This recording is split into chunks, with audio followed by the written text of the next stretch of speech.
উদ্ধত হলেন। বিষ্ণু বললেন, দাও, থামো থামো, এই থামো থামো। কারণ প্রস্রাব করার সময়, টয়লেট করার সময় হুট করে কাউকে ধমক দেওয়া যায় না, ডাকা যায় না, দরজায় বড় নক করা যায় না, করলে তার ক্ষতি হতে পারে, এটা করবেন না।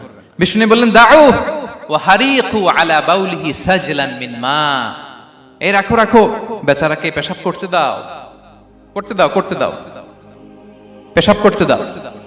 সে পেশাব শেষ করলো। বিষ্ণু বললেন, এক বালতি পানি ঢেলে দাও। এই এক বালতি পানি বালুতে মিশে জায়গাটা পরিষ্কার হয়ে যাবে। এরপর বিষ্ণু ইসলাম বললেন, ফাইন্নামা বুইসতুম মুয়াসসিরিন ওয়ালাম তুবআসু মুআসসিরিন, তোমরা এত কঠোর হচ্ছ কেন? আল্লাহ তো তোমাদেরকে কঠোর করে পৃথিবীতে পাঠাননি, সহজপন্থী করে আল্লাহ তাআলা আমার এই উম্মতকে পৃথিবীতে পাঠিয়েছে। পড়েন সুবহানাল্লাহ। দেখেন কত চমৎকার আচরণের ছিলেন। এবং পরে লোকটাকে বুঝিয়ে বললেন, সে কালিমা পড়ে মুসলমান হয়ে গিয়েছে। আল্লাহু আকবার। এই ছিল বিষ্ণু ইসলামের ইন্টারাকশন সাহাবাদের সাথে। এবং সাহাবাদের জন্য তিনি দোয়া করতেন প্রাণ ভরে। প্রিয় ভাইরা, দোয়া চাওয়া, দোয়া করা দুটোই সুন্নাহ। প্রাণ ভরে তিনি সাহাবাদের জন্য দোয়া করেছেন। বিষ্ণু ইসলাম একবার ওয়াশরুম সেরে এসে দেখলেন কে যেন অজুর পানি রেখে গিয়েছে। জিজ্ঞেস করলেন, কে রেখেছে? বলা হলো, আব্দুল্লাহ ইবনে আব্বাস রেখে, ছোট্ট আব্দুল্লাহ। বিষ্ণু ইসলাম খুশি হয়ে গেলেন, হায় রে, সে কিভাবে খেয়াল করলো, আমি এখন ওয়াশরুম থেকে আসলেই তো আমার অজুর পানি লাগবে। খুশি হয়ে একটা দোয়া করলেন তার জন্য। তিনি বললেন, আল্লাহুম্মা ফাক্কিহহু ফিদ্দীন ওয়া আল্লিমহু তা'ওয়িল, মানে হে আল্লাহ, আপনি তাকে দ্বীনের জ্ঞান দেন এবং কোরআনের ব্যাখ্যা তারে শিক্ষা দেন। বিশ্বনবীর এই দোয়া এমন ভাবে কবুল হয়েছে, এই আব্দুল্লাহ ইবনে আব্বাস যত মুফাসসির পৃথিবীতে আসবে, সকল মুফাসসিরদের সম্রাট হিসেবে আল্লাহ তাকে কবুল করেছেন। বিশ্বনবীর দোয়া তারা পেয়েছেন। উম্মে সুলাইম রাদিয়াল্লাহু তাআলা আনহা, আনাস রাদিয়াল্লাহু তাআলা আনহুকে নিয়ে আসলেন। বললেন, নবী হে, আপনি এসেছেন, আমরা যে এত খুশি মদিনাবাসী, সবাই দেখে আপনার হাতে কিছু না কিছু হাদিয়া দেয়, আমি কি দিব? কিছু দেয়ার নাই, কিছু দেয়ার নাই, আমি গরিব মানুষ, আমি আমার নার ছেঁড়া ধন, কলিজার টুকরা আনাস, আমার শিশু সন্তানটারাই আপনারে হাদিয়া দিয়ে দিলাম। খুয়াইদুমুকা আনাস, নবী হে, সে আপনার ছোট্ট খাদেম হবে, আপনার কাজ করে দিবে। উদু আল্লাহ আলাহ, আপনি তার জন্য একটু দোয়া করেন। বিষ্ণুনবী দোয়া করলেন, কি দোয়া করলেন? আল্লাহুম্মা আকসির মালাহু ওয়া ওয়ালাদা, আল্লাহ আনাসের সম্পদও বাড়ায় দাও, ওয়া ওয়ালাদা, তার সন্তানও বাড়ায় দাও। দেখেন এই দোয়ার কি বরকত। এই দোয়ার বরকতে আনাস বলে, মদিনাতে যত খেজুর বাগান ছিল সবগুলো খেজুর বাগানে বছরে খেজুর হতো একবার, কিন্তু নবীর দোয়ার বরকতে আমি আনাসের বাগানে খেজুর হতো বছরে 2 বার। আর উনার সর্বসাকুল্যে ছেলে মেয়ে ছিল, কোন বর্ণনায় 78 জন, কোন বর্ণনায় 80 জন। আমাদের পুরো বংশে আছে 80 জন, কথা বলেন। আপনার পুরো গোষ্ঠীতে 80 জন আছে। উনার শুধু ছেলে মেয়ে, একজনের ছেলে মেয়ে কয়জন? 80 জন। বিশ্বনবীর দোয়া কি ইন্টারেকশন দেখেন, একজন ট্রু লিডারের কি বৈশিষ্ট্য। তিনি সাহাবীদের ভালো গুণ দেখলে তাদেরকে উৎসাহিত করতেন, ইন্সপায়ার করতেন, প্রশংসা করতেন।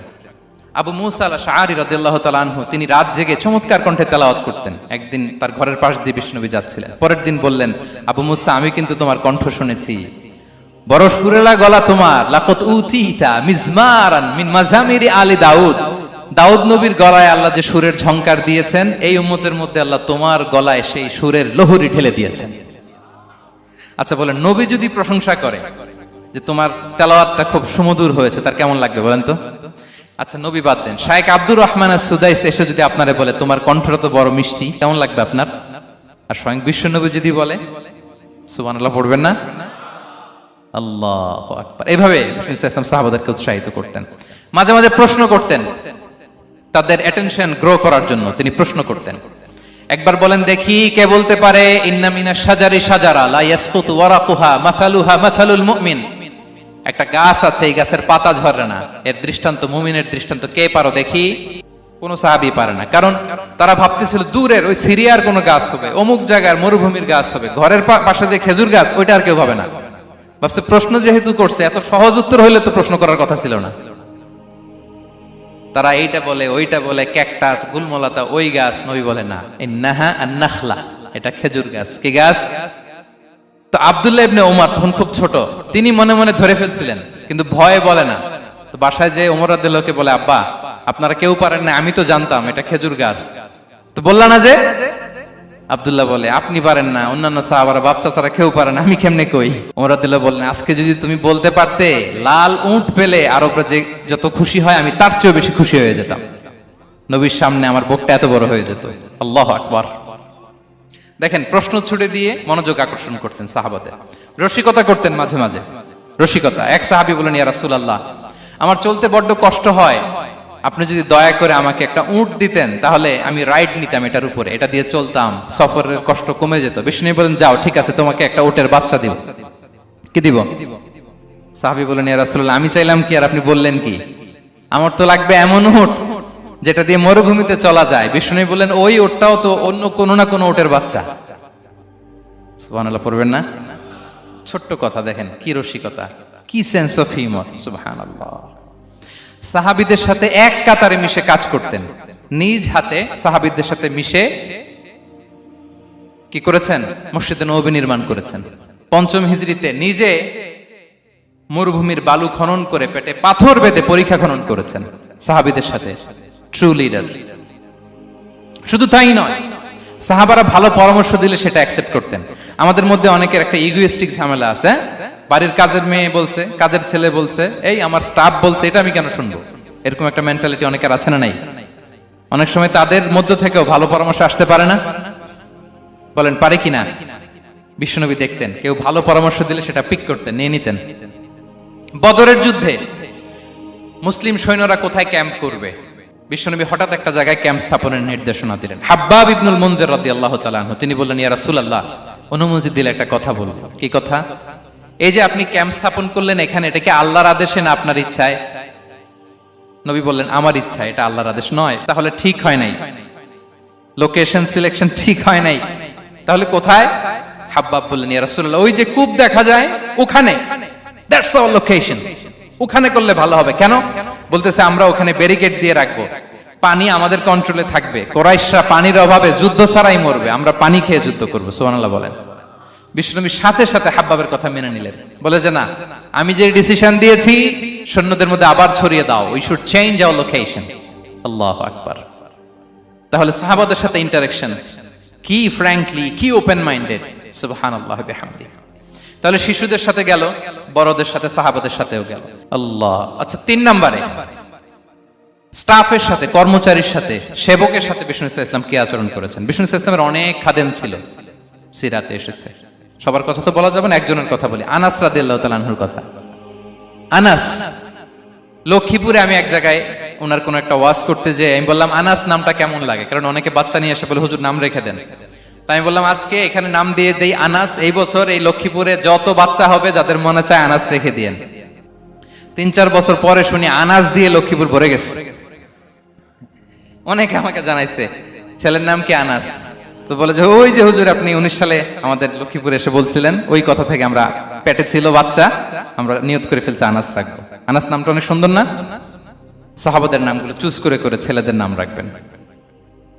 উনি ছিলেন বিষ্ণু ইসলামের খাদেম। কোনদিন তিনি কোন ওনার স্টাফকে, সেবককে, খাদেমকে মারধর করেন নাই, কোনদিন না। আমরা তো পান থেকে চুন খসলে, আল্লাহ, বাংলাদেশে ওই যে লোহার খুন্তি গরম করে কাজের মেয়ের পিঠে শেখা দেয়া হয়, এরকম আছে না নাই? ডাকাত বলেন। মানবাধিকার কর্মী, আবার নারী আন্দোলনের বড় নেত্রী, কিন্তু ঘরের ভেতরে দেখা যায় তার আসল চরিত্র। কারো আসল চরিত্র যদি জানতে চান, কয়েকটা জায়গায় নক করলে জানা যায়। এক হচ্ছে তার বউ, তার ব্যাপারে কি বলে, তার স্ত্রী। এরপর তার ড্রাইভার কি বলে, তার ঘরের কাজের মহিলাটা কি বলে। এদের কাছে নক করলেই আপনি বড় সাহেবের আসল তথ্য পেয়ে যাবেন। কথা বুঝতে পেরেছেন? আনাস রাদিয়াল্লাহু তাআলা আনহু বলেন, খাদিমতুন নবিয়্যা 10 সিনিন ফামা ক্বালা লি উফ ফামা ক্বালা লি লিমা সানা'তা ওয়ালা লিমা লা সানা'তা। আমি 1 বছর 2 বছর নয়, 10 বছর বিশ্বনবীর খাদেম ছিলাম। আওয়াজ করে বলেন তো, কয় বছর? একদিনের জন্য আমার কোনো কাজে বিরক্ত হয়, ইস, আরে, বিরক্ত হয়ে আমরা এগুলো বলি না? একদিনের জন্য বলে না, একদিন, একটি মুহূর্তের জন্য। এই 10 বছরে একটিবারও প্যারা নবীজি বলেন নাই, আনাস এটা কেন করলে? একবারের জন্য বলে নাই, আনাস এটা করলে না কেন? একবারের জন্য তিনি বলেন। আনাস রাদিয়াল্লাহু তাআলা আনহু বলেন, একদিন একটা কাজে, সম্ভবত জুব্বা আনতে আমাকে বিষ্ণু পাঠিয়েছিলেন। আমি ছোট মানুষ, জুব্বা আনতে যে ভুলে আমি মদিনার বাচ্চাদের খেলা দেখতে আরম্ভ করলাম। বাচ্চারা রাস্তায় খেলাধুলা করে না? বিশ্বনবী যেটা আনতে পাঠিয়েছে ওইটা না এনে ভুলে, ছোট মানুষ তো, সেও দাঁড়িয়ে দাঁড়িয়ে মদিনার ছেলে মেয়েদের খেলা দেখতেছে। এখন সময়ের পর সময় যায়, ঘন্টার পর ঘন্টা যায়, আনাস তো আর আসে না জুব্বা নিয়ে। বিষ্ণুনবী ভাবলেন, হায় রে, আনাস মনে ভুলে গেছে, যাই নিজের কাজ নিজেই করে নিয়ে আসি। বিষ্ণুনবী বেরোলেন, বেরোই দেখে ওই তো আনাস, আমার আনাস বাচ্চাদের সাথে খেলা দেখতেছে। আমরা হইলে কি করতাম? আমরা হইলে কি? মায়ের, ওই যে ডাইরেক্ট মায়ের। আল্লাহ, আজকে তোর একদিন কি আমার একদিন না। বিষ্ণুনবী গেলেন, তিনিও বাচ্চাদের সাথে খেলা দেখতে শুরু করলেন, কিছুই বললেন না, শুধু আলতো হাতে আনাসের পিঠে হাত রাখলেন, ঘাড়ে আলতো হাতে। বিষ্ণুনবীর হাতটা রেশমের চেয়েও সফট ছিল। হাত রাখলেন, হাত রাখাতে আনাস রাদিয়াল্লাহু তাআলা আনহু ফানাযারতু ইলাই, তিনি বললেন আমি পিছনের দিকে তাকালাম, বিষ্ণুনবীর দিকে আমি তাকালাম, হঠাৎ করে দেখলাম যে বিষ্ণুনবী। তাকানোর পর পর আমি ভয় পেয়ে গেলাম, কিন্তু বিষ্ণু সাল্লাল্লাহু আলাইহি ওয়াসাল্লাম ধমকও দেয় নাই, কিরে আনাস তুই এখানে, এটাও বলে নাই। তাকালাম, ওয়া হুয়া ইয়াদহাক, তিনি একটা মুচকি হাসি দিলেন। বললেন, আনাস তোমাকে না কাজে পাঠিয়েছিলাম, এখানে কেন? আনাস বলে, ইয়া রাসূলুল্লাহ ক্ষমা করে দেন, আমি যাচ্ছি। আনাস বলে, বিশ্বনবীর সেদিনের মুচকি হাসির শাসন মরার আগের দিন পর্যন্ত আমরা এই সোজা রাস্তায় রেখেছি। ভাইরা আমার, শাসন করতে জানলে পিট্টি দেয়া লাগে না, ধমক দেয়া লাগে না, মার দেয়া লাগে না। শাসন করতে জানলে একটা মুচকি হাসি দিয়ে শাসন করা যায়। এবার জানবো স্ত্রীর সাথে আচরণ। স্ত্রী, যার সাথে আমার সম্পর্ক খুবই গভীর, খুবই মজবুত, তার সাথে কেমন আচরণ ছিল? সিরাতে অনেক কথা এসেছে, আমাদের সময় নেই, সংক্ষেপে বলি। স্ত্রীদের তিনি আগে সালাম দিতেন, মসজিদ থেকে ঘরে পৌঁছে দিতেন, ঘরের কাজে সহযোগিতা করতেন, ওঠে ওঠার সময় হেল্প করতেন, মাঝে মাঝে স্ত্রীদের পরামর্শও নিতেন। আপনারা এগুলো করেন তো? করেন? এই যে আওয়াজ নাই, পেছনে কিন্তু ভাবিরা বসে আছে সবাই। উল্টা পাল্টা বললে এখানে উইটনেস আছে, খবর আছে আজকে। এগুলো করেন? করেন? হ্যাঁ, করতে হবে, করতে হবে। বিষ্ণু ইসলাম নিজ হাতে ঘরে উটের দুধ দহন করতেন, রুটি সেকা দিতেন, কাপড় সেলাই করতেন, এই কাজগুলো করতেন। এবং আম্মা জান আয়েশা রাদিয়াল্লাহু তাআলা আনহাকে এত ভালোবাসতেন, তিনি বলেন, আমি গোশত খেয়ে ওইটার হাড্ডিটা রেখে দিলে বিশ্বনবী আমার খাওয়া হাড্ডিটা নিয়ে আবার চুষতে শুরু করতেন। আমি গ্লাসের যেখান দিয়ে পানি খেতাম, পেয়ালার খুঁজে খুঁজে বিশ্বনবী ওই জায়গায় ঠোঁট লাগিয়ে পানি খেতেন। মাইমুনা রাদিয়াল্লাহু তাআলা আনহা বলেন যে আমি আর বিশ্বনবী এক বালতি থেকে মগ দিয়ে পানি নিয়ে দুজনে গোসল করেছি। আল্লাহু আকবার, কি চমৎকার আচরণ। এবং স্ত্রীদের নিয়ে তিনি সফর করতে বেরোতেন। একবার রাত্রিবেলা বিষ্ণু ইসলাম এবং আম্মা জান আয়েশা রাদিয়াল্লাহু তাআলা আনহা, বিষ্ণু বলেন চলো তো আমরা একটু দৌড় দেই, এক্সারসাইজ হয়ে যাবে। দুইজনে দৌড় দিলেন। তখন আম্মা জান আয়েশা রাদিয়াল্লাহু তাআলা আনহা একটু স্লিম ছিলেন, তো দৌড়ে বিশ্বনবী পিছে পড়ে গেলেন, আম্মা জান আয়েশা ফার্স্ট হয়ে গেলেন, আগে চলে গেলেন। বড্ড খুশি, উনি বিশ্বনবীকে হারিয়েছেন। আবার অনেক বছর পরে, তখন সময়ের ব্যবধানে আম্মা জান আয়েশা একটু হেলদি হয়ে গিয়েছেন, আগের মতো আর চিকন নেই। আবার বিশ্বনবী কোনো এক রাতে বললেন, আয়েশা চলো আজকেও একটু এক্সারসাইজ করি, দৌড় দেই। দুজন মিলে দৌড় দিলেন। আজকে বিশ্বনবী আর আম্মা জান আয়েশাকে চান্স দেন নাই, তিনি জোরে দৌড়ে আম্মা জান আয়েশাকে রানার আপ করে দিলেন, উনি ফার্স্ট হয়ে গেলেন। এরপর কি বললেন জানেন? সুনানে আবু দাউদের হাদিস, তিনি বললেন, ইয়া আয়েশা হাদিহি বিতিলকা সাবকা। দেখেন বিশ্বনবী মনে রাখছেন, নোটে রাখছেন। বিশ্বনবী বললেন, আয়েশা ওই যে এত বছর আগে কোন এক রাতে মরুভূমিতে দৌড়ে আমাকে হারাইছিলা, আজকে ওইটার বদলা নিয়ে নিলাম। তিলকা সাবকা, ওইটার বিনিময়ে এটা। ওই দিন তুমি জিতছিলা, আজকে তোমার উপর আমি জিতে গেলাম। কি হৃদ্যতা ছিল, কি সম্পর্ক ছিল স্ত্রীর সাথে। তাই বলে মনে করবেন না যে কোনো মনোমালিন্য হতো না, হতো। মানবিক যে ব্যাপারগুলো, মাঝে মাঝে একটু ছোটখাটো মিষ্টি ঝগড়া, একটু মনোমালিন্য, এটাও হতো। এবং বিশ্বনবী এটাও টের পেতেন। তিনি বলতেন, আয়েশা ইন্নী লা আ'লামু ইযা কুনতি আলাইয়া গাদবা ওয়া ইযা কুনতি আলাইয়া রাদিয়া। আয়েশা, কখন তুমি আমার উপর রেগে থাকো আর কখন খুশি থাকো, সবটাই কিন্তু আমি টের পাই। আম্মা জান আয়েশা অবাক হলেন, কি করে টের পান? বিশ্বনবী বলেন, যখন তুমি আমার উপর খুশি থাকো তখন দোয়ার সময় বলো লা ওয়া রাব্বি মুহাম্মদ, তুমি বলো হে মুহাম্মদের রব আল্লাহ, মদিনার উপর রহম করেন, আমাদেরকে ক্ষমা করেন। হে মুহাম্মদের রব, আমাদের ক্ষমা করেন, এইভাবে দোয়া করো। আর যখন তুমি রেগে থাকো তখন আমার নামটা মুখ দিয়ে নিতে চাও না, তখন তুমি দোয়াতে বলো লা ওয়া রাব্বি ইব্রাহিম, হে ইব্রাহিমের আল্লাহ, হে ইব্রাহিম নবীর খোদা, আমাদের মাফ করো। তখন তুমি আমার নাম নাও না, কৌশলে আমার নামটা বাদ দাও। আম্মা জান আয়েশা বলেন, ইয়া রাসূলুল্লাহ মা আহজুরু ইল্লা ইসমাক, নবী হে আমি তো আপনার নামটাই শুধু মুখ থেকে বাদ দেই, আমার হৃদয় থেকে তো কখনো আপনারে বাদ দিতে পারি না। এটা ঠিক, তখন রেগে থাকি, আপনার নামটা মুখে নেই না, কিন্তু হৃদয় থেকে তো আপনাকে সরাতে পারি না।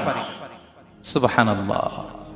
এই ছিল বিষ্ণুবীর সাথে স্ত্রীদের সম্পর্ক। প্রিয় ভাইরা, আমরা যদি একটু দেখি প্রতিবেশীর সাথে কেমন আচরণ করতেন